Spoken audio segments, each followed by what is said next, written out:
It all started in the deep dark woods of Wilmington, North Carolina. Two brothers on a journey to discover the unknown. It's one small step for man. Whether from the skies above or from the seas below, we are here to discover the things they don't want us to see. We are the Amicy Brothers. Welcome back to another episode of the Amicy Theory podcast. At my old place. Alright, bro, we live. Sack passive. What's going on, guys? My name's Alan. In the Melix. Welcome to the Amicy Theory channel. Guys, listen. If you're not part of the Amicy Theory channel, click on that subscribe button below and join us to be part of the squad. Oh, God. On today's journey, we are going to be watching how to understand the Moors, a.k.a. greatness that no one talked about. Yeah. Also, one of the things I learned recently was the fact that, like, one of the reasons why they, like, the witches and stuff like that was because of, like, so with, I forgot what the disease was. It was essentially a disease that was targeting just dirty people.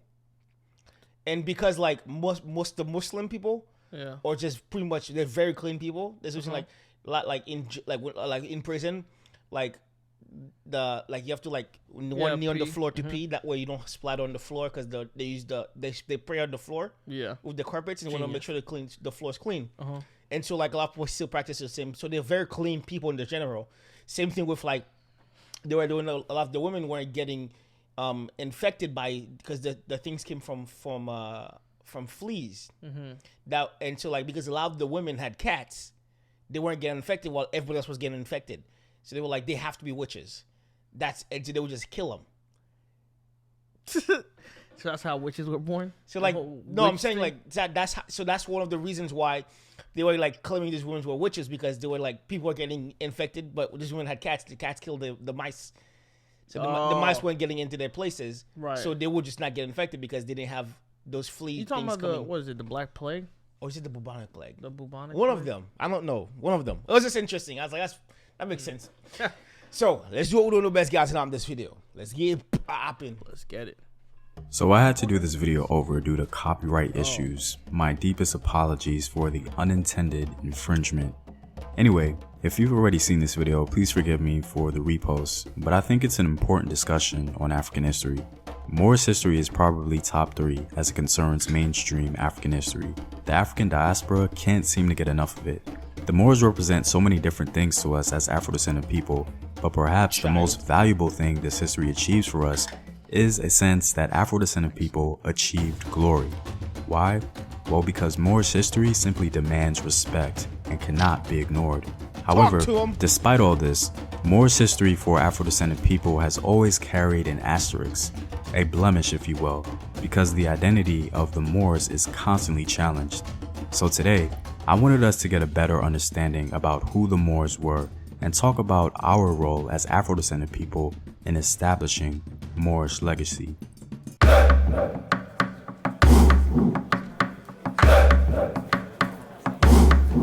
Talk to him. Bro, we need this soundtrack. Welcome to the What up, Amicy African Theory. world? It's Amicy Theory, and welcome back to another video of African history, culture, and worldview. By supporting this channel on Patreon, you're helping in the creation of these videos and supporting this content.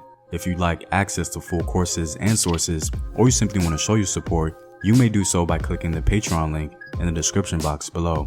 The term Moor itself consistently referred to Muslims from North Africa, whether they were referring to the various Bro, look at this building, bro. Freaking phenomenal. Is that like what's it Whoa. called? It kind of reminds me in a way of the temple. That, like, you know, like the walls around it, the temple, how it was built. Oh, yeah. But the building, freaking bro, crazy. the architecture is crazy, bro. why they were Look at bodying all the of, game. oh my, yo. Amazigh populations or other Africans who originated further south in places like Senegal, Guinea, or Mali. Despite what we in the diaspora may think, the term Moor is very broad and it's been used interchangeably between these two populations and was never used exclusively to refer to either of them in the literature. In some occasions, you'd even hear Europeans differentiating between the so-called white Moors and black Moors. There are many Moorish dynasties we can discuss, but my focus will be the Almoravids and the Almohads. What? So please keep that in mind. We've never heard of these. When the African diaspora thinks about a Moor, they tend to think of the black soldiers or rulers who conquered Spain. But we hardly ever refer to the names of the actual dynasties who accomplished this. It's important to be specific when speaking about Moorish history. When Islam spread across North Africa in the 7th century, many Africans converted and created their own Islamic armies to further the cause. These armies later became known as the Moors to various Europeans. It may surprise some of us to learn that black soldiers have been used in the Middle East since ancient times. They were not new. It was only because of the mobilization of Islam and the great number in which various Africans joined forces that they then became known as Moors later on in history. Under various Persian rulers, Africans were employed as mercenaries in armies to help conquer and control new regions.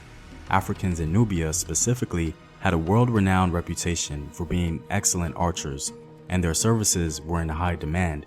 Even before the Arabs swept across North Africa, black soldiers were present in their armies. One of the earliest mentions of a black soldier, or what Europeans would later refer to as a Moor, was named Washi. Washi lived during the time of Muhammad, and it was said that he distinguished himself in battle, especially during the capture of Mecca. The truth is, in the early days of Islam, Arabs began to extend their hand to enslave people, whether they were from the Middle East or North Africa. They began to entice them to join their armies, and in return, they would gain freedom. This was an excellent strategy by the Arabs to gain a huge loyal following, and it greatly diversified their military ranks. Over time, this strategy began to be used amongst the Amazigh populations who converted to Islam. In the 9th century, North African slave armies became more desirable as ambitious Amazigh governors sought them out to create autonomous principalities. They believed these soldiers from Inner Africa would be loyal to them in totality because they didn't come from the ethnic group of the governor, and so was not invested in the needs and concerns of the majority population. The North African caliphs themselves began to adopt this tradition to comfortably enforce their power and not worry about any Arab or Amazigh dissidents. In other words, the recruitment of black men further south became the very backbone of Moorish supremacy. Now, it's important to understand that black soldiers were always used in Islamic armies even before the 9th century, but they did not become supreme, if you will, until about this time. For example, under the Umayyad dynasty, the first emir of Cordoba in Spain, Abd al-Rahman I, who came to the throne in 756, was known to have kept a large personal guard of black troops. He founded the Muslim dynasty that ruled a large portion of Spain for nearly 3 centuries, and all his successors used black soldiers, especially to maintain order. Now, here's where a lot of the confusion comes in. People may look at early Moorish history and say, well, the Moors were black people. However, we can't ignore the presence of Arab or Amazigh soldiers. In fact, at various times in Moorish history, there were more Arab and Amazigh soldiers than black soldiers, especially before the 9th century. If there is to be any value in the statement of saying the Moors were black people, we have to keep in mind that it's time sensitive, because when discussing events before the 9th century, we can only use it to express how black soldiers were used to reinforce the Sultan's power. When the 9th century arose, the face of the Moors began to change fairly quickly. Ahmad Tulin, who came to power in 884, the first independent ruler of Muslim Egypt, began to rely heavily on black soldiers, most of which came from Sudan, many of them Nubian. Upon his death, he's said to have possessed 24,000 so-called white soldiers and 45,000 black soldiers. In essence, his army consisted of black men. You're not touching that team. Nah. I guess, you know what, it kind of makes sense as to, like, I think I saw a quote one time where he was talking about, like, a lot of, like Egypt and stuff like that. Uh-huh. Where it essentially was like, you guys left here black and came back white.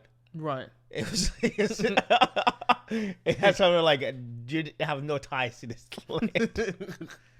His son was protected by 1,000 black soldiers alone. One chronicler had this to say: wearing black cloaks and black turbans, so that a watcher could fancy them to be a black sea spreading over the face of the earth because of the blackness of their color and of their garments, with the glitter of their shields, of the chasing on their swords Just and of the flawless. helmets under their turbans, All black. they made a really splendid sight. So it would seem as though the 9th century really ushered in the power of black soldiers, giving Moorish armies its distinction.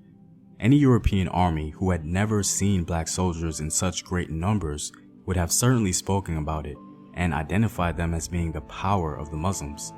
And if we look throughout the literature, this is indeed the case. a black guy This right is there. why Europeans in their artwork oftentimes represented the power of the Moors with an image of a black man. Bro, look at that. This is freaking why the forearm. focus on the Almoravids and the Almohads is significant when speaking about our contribution as Afro-descended people to Moorish history, because these two Moorish ruling dynasties in Spain arguably used the most black soldiers and had rulers who were indistinguishable from the various African ethnic groups further south, like in the case of Yaqub al-Manzur of the Almohads, whom I consider the greatest Moorish leader in the history of Muslim Spain. His mother was a black woman believed to be from either Mali or Senegal. One of the primary reasons for the rapid growth of black soldiers was the need for North African Amazigh rulers to have complete control over their soldiers and not be challenged by any intermediate power or opposing ethnic loyalties that would come from Arabs or other Amazigh clans. It would be very difficult for My black man soldiers dripping. originating from the That's interior crazy, of bro. Africa to rally up the local Arab or Amazigh populace because of the ideological, social, and political divisions between them.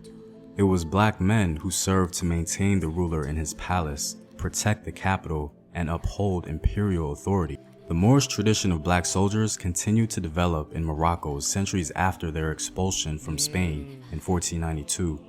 In the 17th century to the early 18th century, the Sultan of Morocco, Moulay Ismail, made great use of black soldiers to solidify his power. He himself was the son of an Arab prince and a black woman. Moulay Ismail felt the immediate threat to his rule would come from the Arabs, Amazighs, and the Turks in Algeria. He assembled the largest army in Turks, Moroccan like, history, forgotten, bro. consisting of 250,000 black soldiers, allowing him to exert great authority through which he was able to undermine the power and 250,000 black soldiers. You're not touching this guy. Yo. influence of local tribal groups in his nation. Moulay went even further by demanding that the other Moroccan ethnic groups turn over their weapons and their horses to his all-black Moorish army. Our agency in Moorish history as Afro-descended people cannot be denied, as it so often has.